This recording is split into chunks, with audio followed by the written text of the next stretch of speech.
Good morning, students. We are just continuing our previous chapter number 2, Indian economy features, problem, policies and planning. और बेटा आज जो अपन topic पढ़ने वाले हैं वो है इंडस्ट्री से रिलेटेड, ठीक है, कि इंडस्ट्री क्या होता है, इंडस्ट्री का डेवलपमेंट कैसे होता है, इसका क्या इंपॉर्टेंट रोल प्ले करता है इंडियन इकोनॉमी के अंदर, इससे रिलेटेड कॉन्सेप्ट्स अपन पढ़ने वाले हैं. So we know that industry has या फिर इंडस्ट्रियल सेक्टर जो होता है उसका एक अपना ही इकोनॉमी के अंदर एडवांटेज होता है. Means it creates advantage to economy को एडवांटेज देता है just by way of development. Economy को डेवलपमेंट प्रोवाइड करता है, ठीक है. तो इसी से रिलेटेड कंटेंट जो है आज अपन पढ़ने वाले हैं. वो सबसे पहले पढ़ते हैं the modern age is an age of industrialization. It play very important role Indian economy. जैसे अभी मैंने बताया आपको कि इंडिया की इकोनॉमी के अंदर इंडस्ट्री का बहुत इंपॉर्टेंट रोल है, इकोनॉमिक डेवलपमेंट में बहुत इंपॉर्टेंट रोल है. तो कैसे पता पड़ेगा कि इकोनॉमी के अंदर इंडस्ट्री का डेवलपमेंट करने के में कुछ कॉन्ट्रीब्यूशन होता है नहीं होता है. तो इससे रिलेटेड अपन पढ़ते हैं पॉइंट्स ऑफ इंपॉर्टेंस कि इकोनॉमी के अंदर इंडस्ट्री के क्या पॉइंट्स ऑफ इंपॉर्टेंस है. तो first is balanced and all sided development, ठीक है. तो सबसे पहली चीज़ क्या होता है ये कि इंडस्ट्री जो होती है ये करती है ऑल साइडेड डेवलपमेंट. मतलब ये एक तो बैलेंस्ड वे के अंदर वर्किंग करती है. जिस लाइक वी कैन से कि industrial sector is said to be a basis improving economic structure and balance development. आपको पता है कि किसी भी इकोनॉमी का इंडस्ट्री जो होता है ये क्या होता है, एक तरीके से मिडिल सेक्टर अपन बोल सकते हैं, सेकेंडरी सेक्टर, ठीक है, which take input from the primary sector and produces and generate goods and further supply to the service sectors, ठीक है.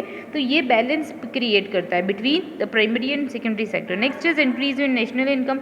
वी नो क्या कि किसी भी इकोनॉमी का जो पैरामीटर सेट करना होता है, पैरामीटर देखना होता है कि क्या इकोनॉमिक ग्रोथ है, तो it would dependent on their productivity. वो उनकी प्रोडक्टिविटी या फिर उनके इंडस्ट्रियल वर्क के ऊपर ही डिपेंडेंट होता है. Just like industrial growth adds to the national income. Economy के अंदर 25% ऑफ द जीडीपी जो है वो कंट्रीब्यूट करता है, हमारा सेकेंडरी सेक्टर कंट्रीब्यूट करता है. आगे अपन पॉइंट पढ़ते हैं एक्सपोर्ट प्रमोशन. वी नो कि इंडस्ट्री का जो डेवलपमेंट होता है it's not just for fulfilling our self sufficiency but it's for the purpose of making goods promoted, ठीक है. हम उनको प्रमोट कर पाए, उनको गुड्स को एक्सपोर्ट भी कर पाए, ठीक है. इससे रिलेटेड इंडस्ट्री अपना रोल प्ले करता है. Next is import substitution. मतलब कि बेसिकली आप लोगों को पता है कि इम्पोर्ट सब्सटीट्यूशन मीन्स क्या, we should make a production of that particular goods which we are going to import, ठीक है. हम जिन गुड्स का इम्पोर्ट कर रहे हैं, जो गुड्स अपन लेके आ रहे हैं, उन गुड्स का अपन को इम्पोर्ट ना करना पड़े और हमको क्या करना चाहिए, उससे रिलेटेड कुछ सब्सटीट्यूट का प्रोडक्शन अपनी इकोनॉमी में करना चाहिए. तो it would be possible with the help of industrialization if there would be the industries. अगर इंडस्ट्रीज होंगी तो उसके थ्रू क्या हो पाएगा, हम अपना गुड्स का इंपोर्ट रोक पाएंगे प्लस इंपोर्ट का सब्सटीट्यूट अवेलेबल कर पाएंगे. Next is strong base of development. As you can say that due to the establishment of the large scale industry the base. तो हमारा जो इम्पोर्ट का स्ट्रॉन्ग इम्पोर्ट सब्सटीट्यूट के अलावा स्ट्रॉन्ग बेस बनता है हमारे डेवलपमेंट के लिए. Just due to the establishment of the large scale industries the base of the nations economic development strengthen. जब हमारी इकोनॉमी के अंदर लार्ज लेवल पे इंडस्ट्रीज डेवलप्ड होंगी प्लस कैपिटल गुड्स और कंज्यूमर गुड्स का प्रोड्यूस स्पीडी रेट पे हो जाएगा, तो उसके थ्रू क्या होगा, ये हमारी इकोनॉमी को एक सपोर्ट सिस्टम प्रोवाइड करेगा. Next reducing the pressures of population on land, ठीक है. तो मतलब अपन ये बोल सकते हैं कि अगर इंडस्ट्रियलाइजेशन हुआ तो it would reduce the pressure of increasing population on land. Next we can say that expansion of employment opportunity. आपको पता है एक इंडस्ट्री अगर डेवलप्ड होती है ना तो उससे रिलेटेड काफ़ी वर्कर्स जो होते हैं उसके अंदर उससे रिलेटेड वर्किंग करने के लिए अपन बहुत सारे एम्प्लॉयज़ को क्या करते हैं, हायर करते हैं, अपॉइंट करते हैं. तो it is one of the advantage that it creates the employment opportunities, या फिर अपन बोल सकते हैं it expands the employment opportunity in general public, ठीक है. Next we can say increase in mobility of labour and capital. Mobility बेटा इसका मीनिंग पहले समझो कि mobility means transferability, when you can easily transfer from one place to another place, ठीक है. There are various factor of production. We know that कि हमारी economy में बहुत सारे फैक्टर ऑफ प्रोडक्शन होते हैं, जैसे लेबर के थ्रू वर्किंग होती है, कैपिटल का इन्वेस्टमेंट होता है. तो आज अगर कोई लेबर है तो वो क्या कर सकता है, मोबाइल हो सकता है, मीन्स एक जगह से दूसरी जगह जा सकता है for purpose of their work, या फिर वो अपने काम के पर्पस के लिए जा सकता है, प्रोडक्शन के लिए भी वो अपन को एड करेगा, ठीक है. ये एक अपन ये बोल सकते हैं कि कैपिटल भी क्रिएट होती है. हम कैपिटल को भी क्या कर सकते हैं, मोबाइल कर सकते हैं, मीन्स इधर से उधर ट्रांसफर कर सकते हैं, ठीक है. नेक्स्ट बात कर सकते हैं अपन attracting foreign capital and collaboration. Industries का सबसे बड़ा बेनिफिट है कि इसमें फॉरेन कोलैबोरेशन भी हो सकता है. इसलिए आपको मालूम है कि एफडीआई अगर पॉसिबल होता है फॉरेन डायरेक्ट इन्वेस्टमेंट, ठीक है, तो it aids to our economy development. ये अपनी इकोनॉमी को डेवलपमेंट करने के लिए क्या करता है, हेल्प प्रोवाइड करता है. Next is helpful in agricultural development. Simple सी बात है बेटा कि इकोनॉमी के अंदर जब ओवरऑल डेवलपमेंट पॉसिबल तभी होगा when there will be the agricultural development, ठीक है. तो requisites input for the agriculture जैसे फर्टिलाइजर्स की बात करें, पेस्टिसाइड्स की बात करें, इंसेक्टिसाइड्स की बात करें, इक्विपमेंट्स है, तो ये सब प्रोवाइड कैसे होंगे? इंडस्ट्रीज़ के थ्रू ही प्रोवाइड होंगे। तो अगर इंडस्ट्री होती है तो it would create aid to that particular agricultural development. ठीक है, नेक्स्ट अपन बात कर सकते हैं increase in productivity and saving in capital formation. Simple सी चीज़ है ये तो कि हमारी प्रोडक्टिविटी जो होती है वो साइमल्टेनियसली क्या हो जाएगी? इंक्रीज हो जाएगी। और जैसे इकोनॉमी में कैपिटल का फॉर्मेशन स्टार्ट होता है, सेविंग का कॉन्सेप्ट जो होता है वो अराइज हो जाता है। ये हम बाकी कॉन्सेप्ट के अंदर भी पढ़ चुके हैं कि if you have money then you are going to spend it and saving some percent. ठीक है, आप कुछ परसेंट सेव करते हो, कुछ परसेंट स्पेंड करते हो, तो it depends on your earning. तो जैसे कैपिटल फॉर्मेशन, कैपिटल रोटेशन होता है, उसका साइमल्टेनियस इफेक्ट होता है सेविंग और प्रोडक्टिविटी से। नेक्स्ट वी कैन से कि ग्रोथ विद स्टेबिलिटी, मतलब कि जो हमारी इकोनॉमी के अंदर इंडस्ट्रीज होती है ये क्या करती है? ग्रोथ लेके आती है। Means there will be the development और ग्रोथ के बीच में एक थोड़ा सा माइन्यूट सा डिफरेंस है।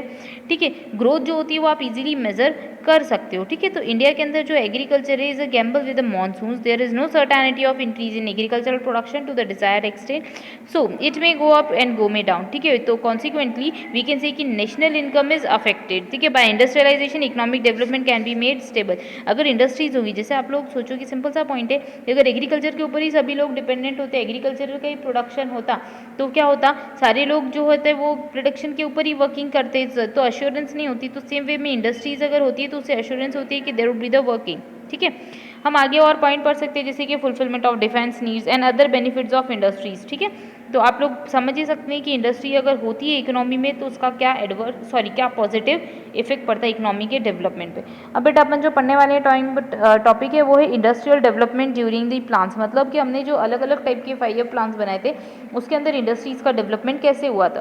तो we are discussing about the 1951 से लेके 1990 तक। आपको पता है 1991 के अंदर से हमने क्या स्टार्ट कर दिए थे? इकोनॉमिक रिफॉर्म स्टार्ट कर दिए थे। तो उस टाइम के बीच का जो टेन्योर था उससे रिलेटेड अपन प्लान्स पढ़ने वाले हैं कि कैसे 5 ईयर प्लान्स में इंडस्ट्री ने अपना रोल प्ले किया। तो यहाँ पे बहुत सारा स्टेटिस्टिकल डेटा भी है। If you are talking about the first 5 year plan, तो in the beginning of the first 5 year plan the industrial structure of the India was under developed of economic industrial structure. ठीक है, हमारी जब starting में जो हमारा base था वो ये था कि हमने बहुत सारी पब्लिक सेक्टर इंडस्ट्रीज जो है many industrial units were started in public sector. ठीक है, बहुत सारी इंडस्ट्रीज को हमने उस टाइम में स्टार्ट किया था, जैसे हिंदुस्तान शिप्स यार्ड हो गया, हिंदुस्तान मशीन टूल्स हो गया। ठीक है, बहुत सारी इकोनॉमी जिससे अपन को क्या हुआ था? बेनिफिट भी हुआ था। In manufacturing sector the target of the growth rate वो फिक्स 7%। हमने सोचा था कि हम 7% से ग्रोथ रेट करेंगे, बट हमारा 6% पर एनम से भी ग्रोथ रेट जो होता वो ग्रोथ हमको अचीवमेंट हुआ था। ये फर्स्ट 5 ईयर प्लान का बेनिफिट था। नेक्स्ट सेकंड 5 ईयर प्लान में हमने इंडस्ट्रीज पे जो फोकस करा था उसके अंदर हमने क्या सोचा था?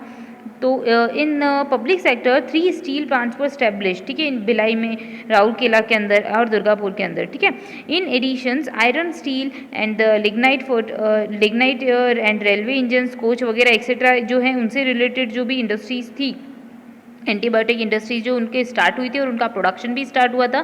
सेकेंड 5 ईयर प्लान से रिलेटेड था ये concept.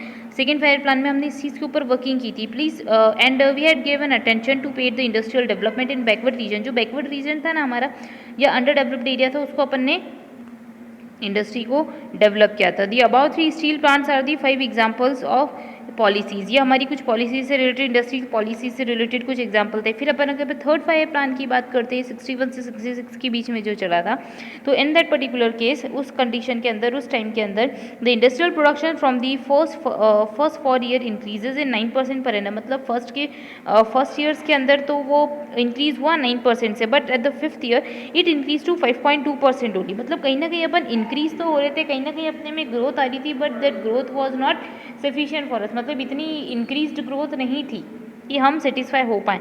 So this plan was willingness towards जैसे Chinese aggregation in 1962 and the Pak aggregation in 1965। ठीक है, आगे अपन फोर्थ 5 ईयर प्लान के बारे में पढ़ते हैं। तो जो फोर्थ 5 ईयर प्लान बना था उसमें इंडस्ट्री ने क्या अपना रोल प्ले करा था, तो लेट्स डिस्कस दिस।